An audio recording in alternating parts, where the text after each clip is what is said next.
오늘 저희가 함께 볼 하나님의 말씀은 마태복음 3장 1절에서 12절의 말씀입니다. 신약성경 3쪽에 있습니다.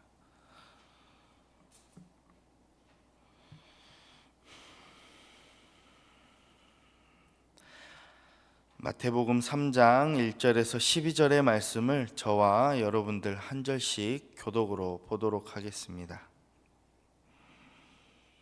그때 세례 요한이 이르러 유대 광야에서 전파하여 말하되 하라 천국이 가까이 왔느니라 하였으니 그는 선지자 이사야를 통하여 말씀하신 자라 일렀으되 광야에서 외치는 자의 소리가 있어 이르되 너희는 주의 길을 준비하라 그가 오실 길을 곧게 하라 하였느니라.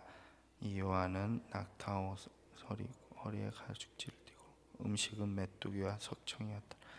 이때 예루살렘과 온 유대와 요단강 사방에서 다 그에게 나와 자기들의 죄를 자복하고 요단강에서 그에게 세례를 받더니 요한이 많은 바리새인들과 사두개인이 세례 베푸는 대로 오는 것을 보고 이르되 독사의 자식들아 누가 너희를 가르쳐 임박한 진노를 피하라 하더냐. 그러므로 회개에 합당한 열매를 맺고 속으로 아브라함이 우리 조상이라고 생각하지 말라. 내가 너희에게 이르노니 하나님이 능히 이 돌들로도 아브라함의 자손이 되게 하시리라. 이미 도끼가 나무 뿌리에 놓였으니 좋은 열매를 맺지 아니하는 나무마다 찍혀 불에 던져지. 나는 너희로 회개하게 하기 위하여 물로 세례를 베풀거니와 내 뒤에 오시는 이는 나보다 능력이 많으시니 나는 그의 신을 들기도 감당하지 못하겠노라. 그는 성령과 불로 너희에게 세례를 베푸실 것이요 손에 키를 들고 자기의 타작마당을 정하게 하사 알곡은 모아 곳간에 들이고 쭉정이는 꺼지지 않는 불에 태우시리라. 아멘. 말씀에 등장하는 세례 요한은요, 누가복음에 보면 출생에 대한 기록이 나오고 있습니다. 누가복음 1장에 보면 나오는데요, 그의 아버지는 제사장 사가랴고 어머니는 아론의 후손 엘리사벳입니다. 사가랴와 엘리사벳은 나이가 많이 들어서 더 이상 아이를 낳을 형편이 아니었지만 하나님의 사자가 찾아와서 요한을 잉태할 것이다, 너희가 요한을 낳을 것이다 라는 이런 특별한 계획하심 속에서 세례 요한이 태어나게 하셨습니다. 또 세례 요한은요, 특별하게 자랐고요, 특별하게 살았습니다. 그는 천사가 요한의 부모에게 말해 주었던 것처럼 주의 길을 예비하는 그런 예비 역할을 사명으로 감당하며 살았던 사람입니다. 광야에서 지냈고 낙타 털 옷을 입고 허리에 가죽띠를 띠고 음식은 뭘 먹었다 그러죠? 메뚜기와 석청을 먹으며 살았다고 했습니다. 그리고 광야에 자신을 찾아온 사람들에게 회개를 촉구하며 물로 세례를 베풀어 주었습니다. 이 중에는 바리새인과 사두개인과 같은 사람들도 찾아왔습니다.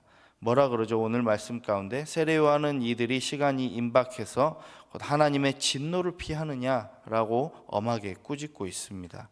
요한은 본인의 사명으로 한 영혼이 진정으로 하나님께 돌이켜 돌아가도록 물로 세례를 베풀었고, 자신보다 후에 오실 그분 메시아를 성령과 불로 세례를 그분은 메시아인데 성령과 불로 세례를 줄 것을 밝히며 믿는 자로 하여금 늘 합당한 열매가 맺히기를 권면했습니다. 오늘 주의 길을 준비하라 라는 이 말씀을 통해서 주님께서 주시는 참된 사명의 길이 무엇인지 말씀을 통해 깨닫는 귀한 시간 되시길 소망합니다.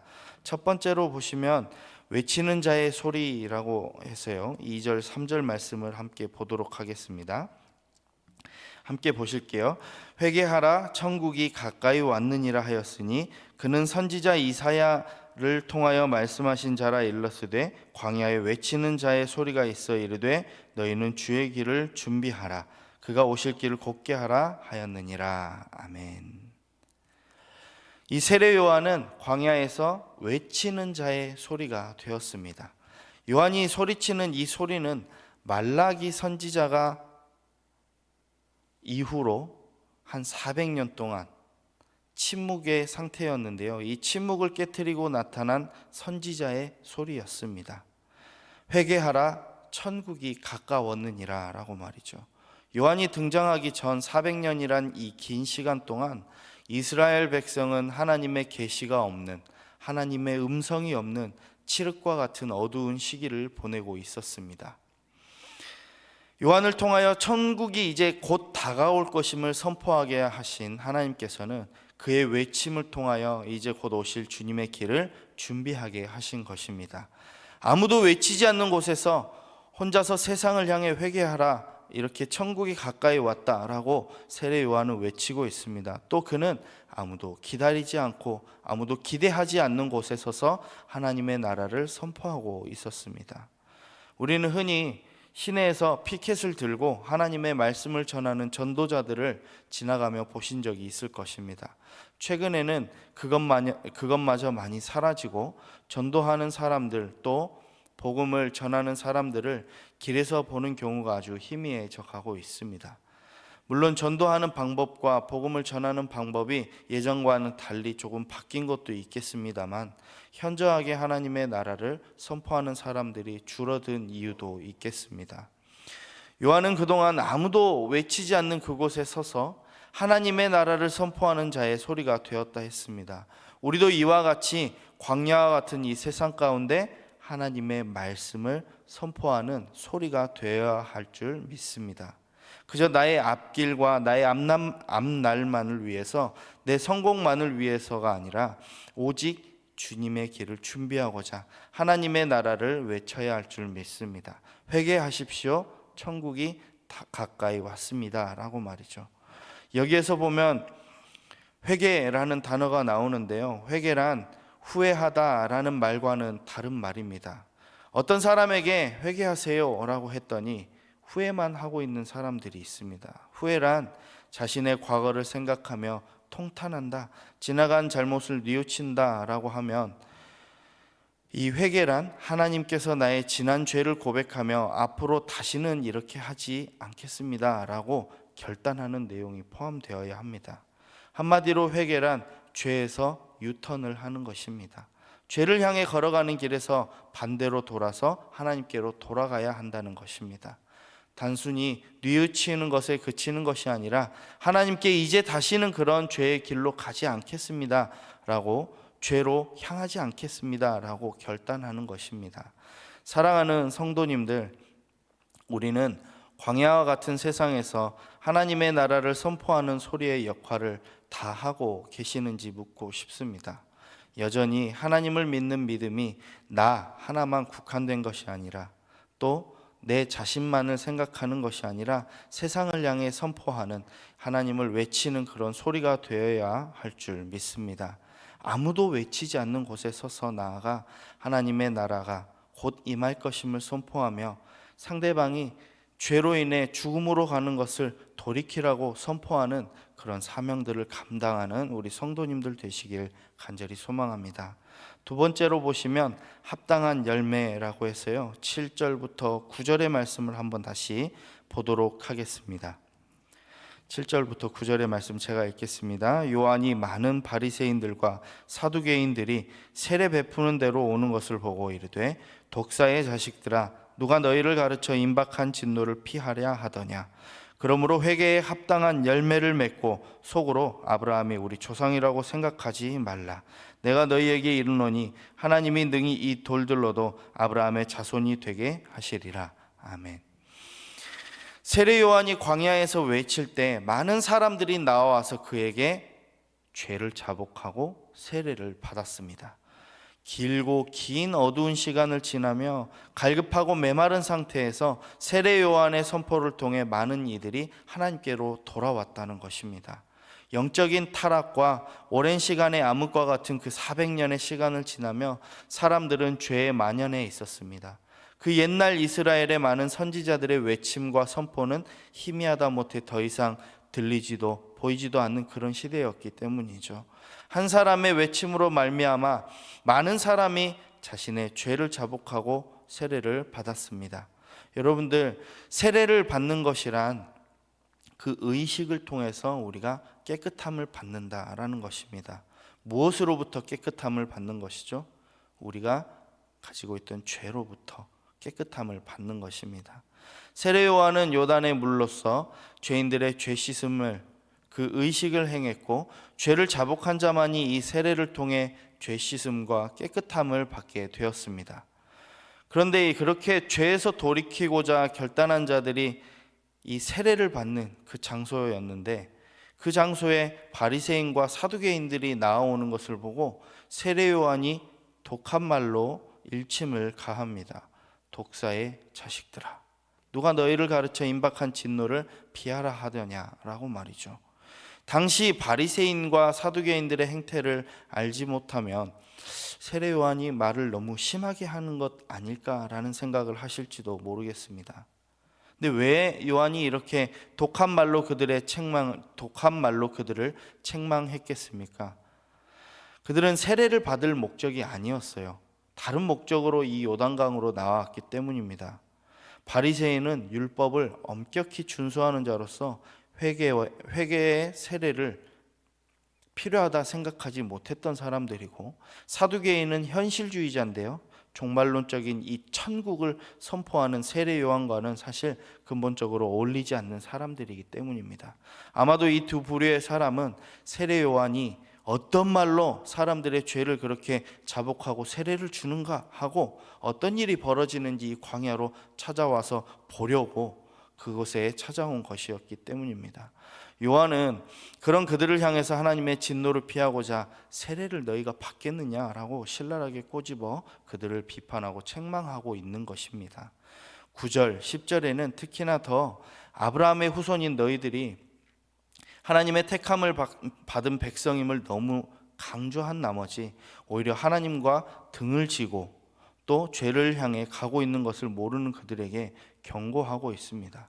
너희들이 생각하는 그 특권의식, 뭐죠? 아브라함의 자손이라는 그 특권의식, 신분의식은 언제든지 하나님께서 철회할 수 있고, 너희들이 하찮다고 여기는 그 이방인들처럼 이 돌도 하나님께서 허락하시면 구원을 받을 수 있다라고 말하고 있습니다. 사랑하는 성도님들, 우리의 모습을 한번 돌이켜 생각해 보시길 바랍니다. 우리 안에 옛사랑은 있지만 하나님을 향한 그 지금 사랑은 얼마나 뜨겁고 간절한지 말입니다. 처음 만났던 하나님만 기억한 채 지금은 소명도 이렇게 희미해지고 안일한 마음은 아닌지 한번 돌아보시고요. 저는 이 말씀을 묵상하면서 지금 제 자신을 돌아보게 되었습니다. 사역자로 부름받아서 주의 일을 감당하는 목사니까 내가 내 자신을 가끔은 자신하며 나의 신앙과 믿음은 뒷전인 제 모습을 이 말씀을 묵상하는 가운데 바라볼 수 있게 되었습니다. 말씀 묵상하는 것이 이렇게 유익한 것 같아요. 말씀을 통해서 제 자신을 비춰볼 수 있기 때문입니다. 다시금 우리 안에 죄를 바라보고 주님 앞에 다시 회개하고 이에 합당한 믿음의 열매를 맺는 온 성도들이 되시길 간절히 소망합니다. 세 번째로 보시면 쭉정이와 알곡에 대한 이야기가 나오는데요, 11절 12절의 말씀 우리 한 목소리로 한번 읽어보도록 하겠습니다. 시작. 나는 너희로 회개하기 위하여 물로 세례를 베풀거니와 내 뒤에 오시는 이는 나보다 능력이 많으시니 나는 그의 신을 들기도 감당하지 못하겠노라. 그는 성령과 불로 너희에게 세례를 베푸실 것이요 손에 키를 들고 자기의 타작마당을 정하게 하사 알곡은 모아 곳간에 들이고 쭉정이는 꺼지지 않는 불에 태우시리라. 아멘. 요한은 물로 죄를 씻기지만 자신이 길을 준비하는 그분 누구시죠? 우리 예수님이시잖아요. 예수님이 오신다면 성령과 불로서 세례를 주신다라고 말하고 있습니다. 그분의 신발은 내가 들기조차, 신발 들 자격조차 없다라고 본인을 낮추어 이야기하고 있습니다. 당시 이스라엘을 생각해 보면 이 신발 들고 다니는 일은 천한 종들의 일이었습니다. 주로 그 종들은 이방인이었습니다. 가장 천한 이방인 종이라도 주인 신을 들 자격이 있는 반면에 본인은 메시아의 신을 들 자격조차 없다라고 겸손하게 이야기하고 있습니다. 이는 선지자인 자신과 자신의 백성을 죄에서 구원하실 예약의 성취자 예수님과는 근본적인 차이가 있다라는 것을 겸손하게 고백하고 있는 것입니다. 요한은 겸손하며 자신의 분수를 아는 사람이었습니다. 그저 자신의 사명인 주님께서 오실 길을 준비하는 그 사람의 역할만 감당했습니다. 그 주님께서 오신다면 심판의 날이 다가오실 것인데 손에 키를 들고 타작마당에서 알곡을 가리는 모습으로 죄인을 가리신다라고 이야기하고 있습니다. 제가 어렸을 때 초등학교 다닐 때쯤이었는데요, 친할머니가 살아계실 때 종종 집 앞 마당에서 이렇게 깨를 터는 모습을 보았습니다. 그때 키질을 하면서 깨의 쭉정이와 이 깨의 알갱이를 가리는 모습이 선명하게 기억이 나는데, 입이나 선풍기를 틀어서 어떻게 해요? 후 불면 알곡은 떨어지고 쭉정이는 다 날아가죠. 그 모습이 참 지혜로워 보였고 어린 나이에 저에게 참 신기한 모습이었습니다. 이 말씀을 읽으면서 주께서 죄인을 가리실 때 이렇게 심판하신다라는 말씀을 보니 많은 생각들이 교차했습니다. 과연 나는 주님 보시기에 얼마나 많은 열매를 맺고 열매가 가득 차 있을까?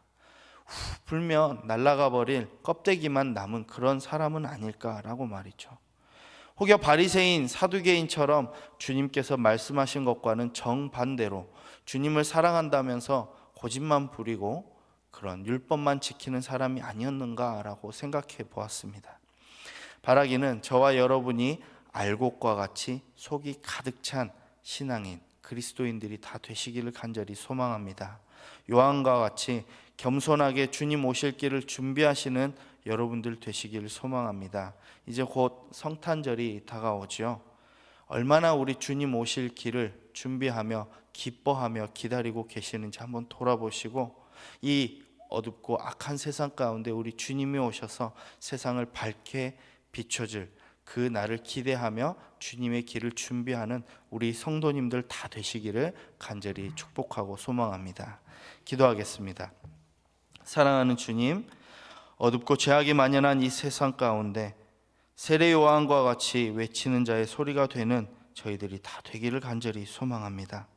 겸손한 마음으로 주님의 오실 길을 준비하는 저희들이 되어서 늘 주님만 바라보며 주와 함께하는 삶을 살아가고 하나님 보시기에 속이 가득 찬 알맹이가 되어서 주님의 열매 맺는 인생들 되도록 주님 축복하여 주시옵소서.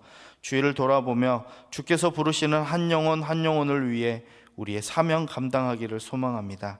나의 유익과 안일함이 아니라 주님의 나라를 위해 양보하고 헌신하는 오늘의 삶이 되어 주님의 빛을 나타내는 주의 그리스도인들 되도록 주님 축복하여 주시옵소서. 귀한 물질을 이 시간 구별하여 올려드리는 손길 주님 축복하여 주시고 이 땅에 기름진 것들로 그 삶 가운데 가득 채워 주시옵소서. 감사드리며 거룩하신 예수님의 이름으로 기도합니다. 아멘.